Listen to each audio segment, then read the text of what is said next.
ఇట్లా బ్లాక్ మాస్కులు పెట్టుకొని ఎందుకు నిరసన చేస్తారు మీరు? మేము గాంధీ స్టాచ్యూ పెడతా అన్నారు కదండి. మేము గాంధీ అడుగుజాడలోనే నడుస్తున్నాం.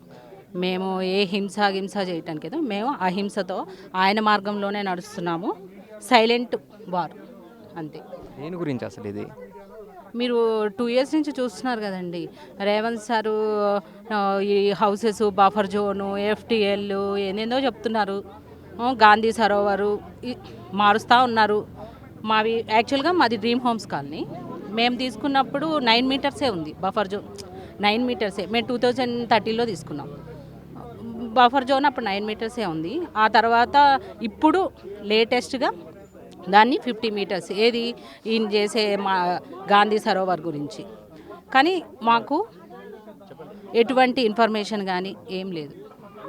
ఇట్లానే దాదాపు 2 ఇయర్స్ నుంచి లేడీస్ అందరూ ఇట్లానే రోడ్డు మీద పడ్డాం, సఫర్ అవుతానే ఉన్నాము. రీసెంట్గా మాకు అది బఫర్ జోన్ అన్న తర్వాత కూడా రీసెంట్గా వచ్చి మా హౌసెస్కి అన్ని ప్రాపర్టీ ట్యాక్స్ కట్టించుకున్నారండి. మేము వాళ్ళని క్వశ్చన్ చేసాం ఎందుకు కట్టాలి అని చెప్పి. ఎలాగో అంటున్నారు తీసేస్తా అంటున్నారు కదా, మేము ఎందుకు ట్యాక్స్ పే చేయాలి అని అడిగితే వాళ్ళు ఏం చెప్పారంటే ఏం పోవు కట్టండి అన్నారు. రీసెంట్గా నాకు నిన్న మున్సిపల్ జాగిర్ నుంచి అది మున్సిపల్ ఆఫీస్ నుంచి నాకు కాల్ కూడా వచ్చింది, మీరు ఇంకా పే చేయలేదు ఎందుకు అని.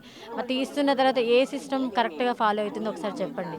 మా హౌసెస్ తీస్తున్న తర్వాత మీరు ట్యాక్స్ ఎందుకు పే చేయించుకుంటారు? మరి కాదు కదా.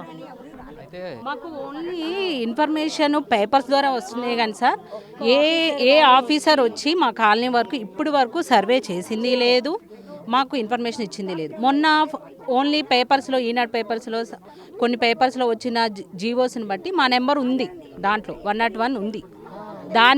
దానిని చూసి మేము ఫాలో అయ్యాం తప్ప మాకైతే ఎటువంటి ఇన్ఫర్మేషన్ కానీ ఏం లేదు.